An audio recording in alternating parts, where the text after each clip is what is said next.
በጣም ነው ማመሰግነው። እንግዲህ ከአንድነቱ መንፈስን ጀምር ብዙ ነገሮች እየተባሉ ነው። የአርበኛ እስክንድር ነጋ መልቀቂያና በዛ ዙሪያ ያሉት ነገሮችም የተወሰነ ውዝግቦችንና አንዳንድ ሐሳቦች እንዲነሱ አድርጓል። ለማንኛውም ከመንፈሱና ካመጣው አጠቃላይ የህዝብ ስሜትና የደስታ መልእክቶች እንጀምርና እንዴት ነው አቀባበሉ? ህዝቡ እንዴት እየተቀበለ ነው? ከአማራ ክልል ባሻገር ስሜቱ በተለያዩ የኢትዮጵያ አካባቢዎችም በደስታ እየተገለጸ እንዳለ ነው የሰማ ነው።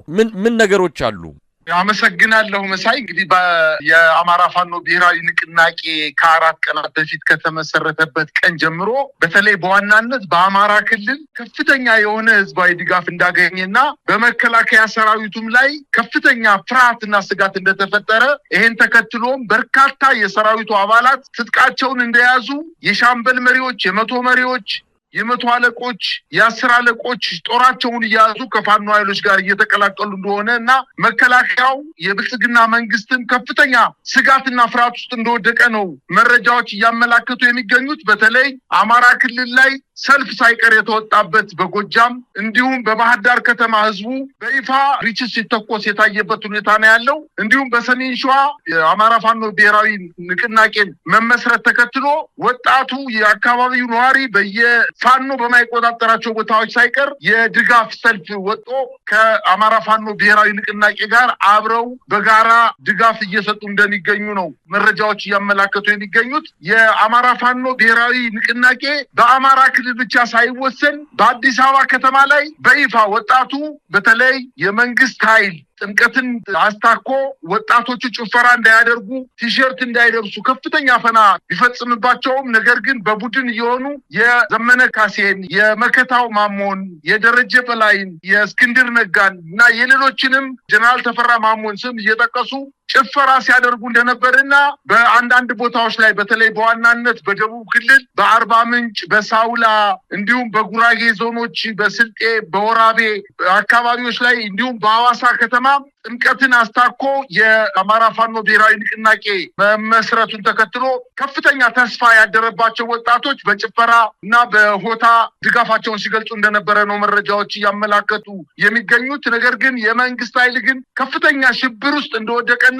አሁን እየተጠቀመ ያለው ነገር ምንድነው? ምንም በሌለበት የአማራ ፋኖ ብሔራዊ ንቅናቄ መመስረቱን ተከትሎ ፍጹም ጨዋነት በተሞላበት አንተ ትብስ ተባብለው አመራር የተመራረጡ ቢሆንም ነገር ግን ፈለገ አጣ።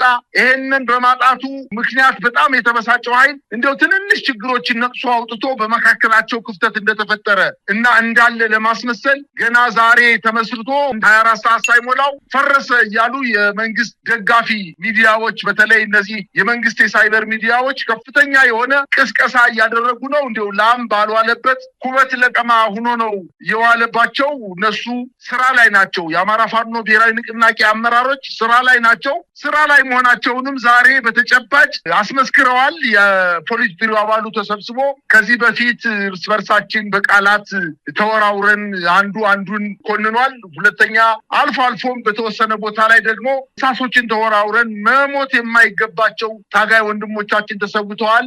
አሁን የበለጠ ወደ ውጊያ የምንገባበት ከጀርባችን ሊጠብቀን የሚችለው ኃይል በመተማመን በምንፈልግበት አቅጣጫና በምንፈልገው መጠን ይህን ስርዓት ለመምታት ያመቸን ዘንድ መጀመሪያ ስብሰባውን በዋናነት የተከፈተበት ዋነኛ ምክንያት ይቅር መባባል አለብን በማለታቸው ይቅር ተባብለው ስበርሳቸው ተዋደው ችግሮቻቸውን አስወግደው ወደ ዋናው ተግባራቸው ለመሄድ በዛሬው ዕለት ስብሰባቸውን አጠናቀው መግለጫ ሰጥተዋል። ይህም መግለጫ ተከትሎ የመንግስት ሚዲያ ደጋፊዎች ያሰራጩት ወሬ ሐሰት እንደሆነና እስክንድርም ቢሆን ያቀረበው ጥያቄ እኔ ዋናነት ድርጅቱ መመስረቱን ነው የምፈልገው። ለዚህ ድርጅት መመስረት ከፍተኛ የሆነ ዋጋ ከፍያለሁ። ነገር ግን በአመራርነትና በፖሊስ ቢሮ አባልነት ለመቀጠል ፍላጎት የለኝም። ምናልባትም ከኔ የተሻለ አቅምና ጉልበት ያላቸው ሰዎች ቦታውን ቢይዙት፣ እኔ ግን በአባልነት እቀጥላለሁ። ድርጅቱን ግን በመመስረቱ እጅግ በጣም ደስተኛ ነኝ።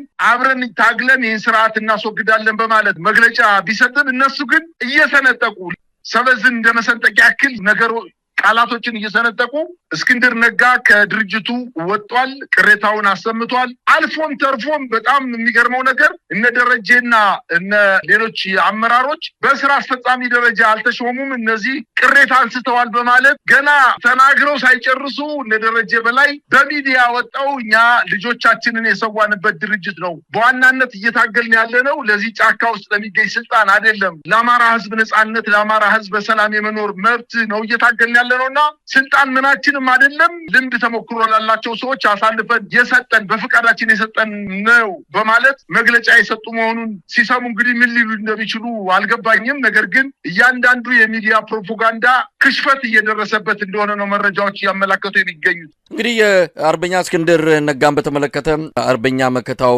ማሞ የአማራ ፋኖ ብሔራዊ ንቅናቄ ተቀዳሚ ምክትል ሊቀመንበር ለአንከር ሚዲያ የሰጠውም እንደዚሁ ተላለፈ ነው። በእስክንድር ዙሪያም ያለውን ነገር ባጭሩ የምናነሳ ይሆናል። ነገር ግን ከዚህ የአማራ ፋኖ ብሔራዊ ንቅናቄ ምስረታ ጋር ተያይዞ ሰራዊቱ ዘንድ በመከላከያ በሚሊሻና በአድማ በታኝ ጥምር ሰራዊቱ ጋር ያለው ነገር በጣም በከፍተኛ ፍጥነት እየተቀያየረ ይገኛል። ከፍተኛ ቁጥር ያለው የሚሊሻ ሰራዊት እየከዳ ነው። የአድማ በታኝ ሰራዊትም እንደዚሁ ቦታውን ለቆ ወደ ፋኖ መንደር እየገባ ነው። መከላከያ ሰራዊትም በተመሳሳይ ይሄ የአንድነቱን ጊዜ ሲጠብቁ እንደነበረ በሚያስታውቅ መልኩ ነው ቁጥራቸው ከፍ ያለ ሁኔታ በተለየ መልኩ ባለፉት 3 እና 4 ቀናት ውስጥ በራሳቸው ጊዜ እጃቸውን የሚሰጡ ሰራዊቱ አባላት ቁጥራቸው እየጨመረ የመጣው። ይህንንም ተከትሎ እንግዲህ የብልጽግናው ጀነራሎች ስብሰባ መቀመጣቸውም ይነገራል።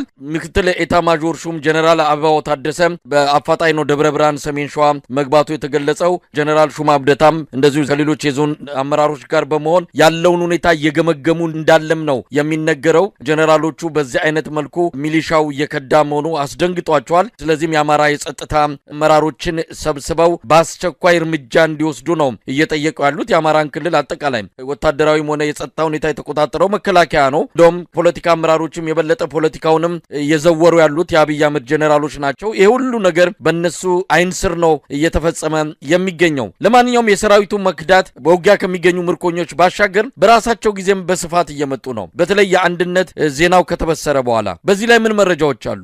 መሳይ እነዚህ የአማራ ከወረዳ ጀምሮ ትግል ከተጀመረበት ከ30 ወራት በፊት በወረዳ ደረጃ ስለነበረ ከየትኛው ወገን መቀላቀል አለብን የሚለው ጥያቄው መልስ ስላላገኘላቸው እንደው በተናጠበ ሁኔታ እየተበተነ ልክ እንደ ባብ ልጅ እየተበተነ 4ም 5ም 10ም እየሆነ እየተበተነ ከመከላከያው ወደ ፋኖ ኃይሎች እርስ በርሳቸው ቃላት ሲወራወሩ እርስ በርሳቸው በአንዳንድ ቦታ ላይ ውጊያ በማድረጋቸው ምክንያት የመከላከያም የአድማ ብተናም የሚኒሻም የሰላም አስከባሪ ኃይልም ብለው ያቋቋሙት ታጣቂ ኃይል ከየትኛው ወገን እንግባ የሚል ጥያቄ አንስቶ ስጋትና ፍርሃት ስለነበረበት የሚፈለገውን ያክል ቁጥር ወደ ፋኖች አልተቀላቀለም ነበር። መከላከያም ደግሞ ይሄ ድርጅት ሲመሰረት የአማራ የህዝብና የፋኖ ትግል አንድ መሰረታዊ ድርጅት አቋቁሞ የአማራን ህዝብ ለማታገል እንቅስቃሴ ሲያደርግ ምን ያክል ጉዳት እንደሚደርስበት ጠንቅቆ ስላወቀ ምንድነው ያደረገው?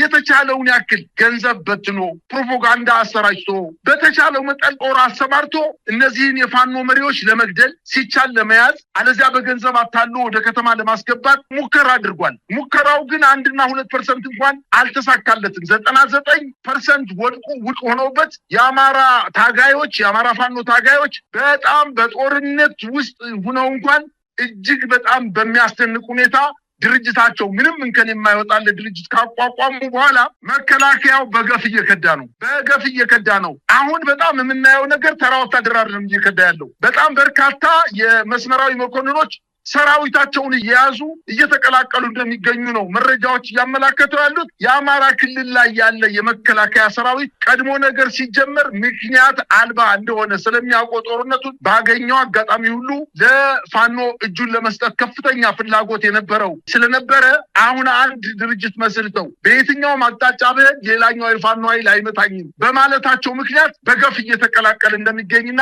ሲቀላቀልም በአንዳንድ የውጊያ ቀጠናዎች ላይ በመከላከያ ሰራዊቱ ላይ እየተኮሰ ወደ ፋኖ ኃይሎች እየተቀላቀለ እንደሆነ ነው መረጃዎች ያመላከቱ ያሉት። በዚህ ምክንያት ነው ከፍተኛ ርብርብ አድርጎ ይህንን አንድነት ለማደናቀፍ ሙከራ አደረገ፣ አልተሳካለትም። አሁን ደግሞ ዝም ብሎ በእጅ ያልተጨበጠ ነገር ይዞ ደብረ ብርሃን ላይ አይደለም ባህር ዳር፣ ጎንደር በጣም በርካታ የፋኖ ሰራዊት ወዳለበት ወሎ እንኳን ቢንቀሳቀስ ምንም የሚፈይደው ነገር እንደሌለ ያወቁት ይመስለኛል። ደንግጠዋል። አሁን ምንድነው ያደረጉት? ዛሬ ከሰዓት በኋላ የደረሰኝ መረጃ በተለይ በዋና ዋና ከተሞች በባህር ዳር፣ በጎንደር፣ በፍኖተ ሰላም፣ በደብረ ማርቆስ፣ በደብረ ብርሃንና በደሴ ከተሞች ላይ የዞን ከተሞች ላይ እጅግ በጣም ከፍተኛ ቁጥር ያለው ሰራዊት በአስፋልት መንገድ ላይ በእግሩ እንዲጓዝ በማድረግ በከተማ ነዋሪዎች ላይ ሽብር ለመፍጠር ስጋት ለመፍጠር እንቅስቃሴ እያደረጉ እንደሆነና በወታደራዊ የውጊያ ቀጠና ላይ ግን ደፍሮ የፋኖ ኃይሎችን ለማጥቃት ፍላጎት እንደሌለው ነገር ግን ህብረተሰቡን ለማንገራገር በ5,000 እና 10,000 የሚቆጠር ሰራዊት በከተሞች መሃል ላይ በእግሩ እንዲጓዝ በማድረግ በጠራራ ፀሐይ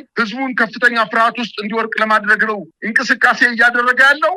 አሁን 11ኛው ሰዓት ደርሶበታል። ፀሐይዋ ጠልቃበታለች። ከፍተኛ ድንጋጤ ውስጥ ነው ያለው። እንግዲህ ጅብ ከሄደ ውሻ ጮኸ አይነት ነገር ነው እርምጃ እየወሰደ ያለው። ኤታማጆር ሹሙም ምክትል ኤታማጆር ሹሙም ጠቅላይ ሚኒስትሩም የአማራ ብልጽግናም ከእንግዲህ በኋላ ከእጃቸው ያመለጠ ከጠርሙሱ የወጣ ጅኒ ስለሆነ ፋኖን ከእንግዲህ በኋላ በእጃቸው መጨበጥ አይደለም ፊት ለፊት ተያይተው ውጊያ ማድረግ እንደማይችሉ ነው መረጃዎች ያመላክቱ ያሉት። ሰራዊቱም የፋኖ ሰራዊትም ከፍተኛ ደስታ ተሰምቶት እየተቀላቀለ ከዚህ በፊት ተገናኝቶ የማያውቁ ኃይሎች እየተገናኙ በጭፈራ ደስታቸውን እየገለጹ እንደሚገኙና በተለይ በተቆጣጠሯቸው አካባቢዎች ጥምቀትን አስመልክቶ ጣና ዘገሊላን አስመልክቶ የሚካኤል ታቦት በትናንት በሚገባባቸውና ፋኖች በተቆጣጠሯቸው አካባቢዎች ሰራዊቱ ከፍተኛ ጭፈራ ሲያደርግ እንደዋለና ይሄም ከፍተኛ ስጋት እንደፈጠረበት ነው እየተመላከተ የሚገኘው መሳይ።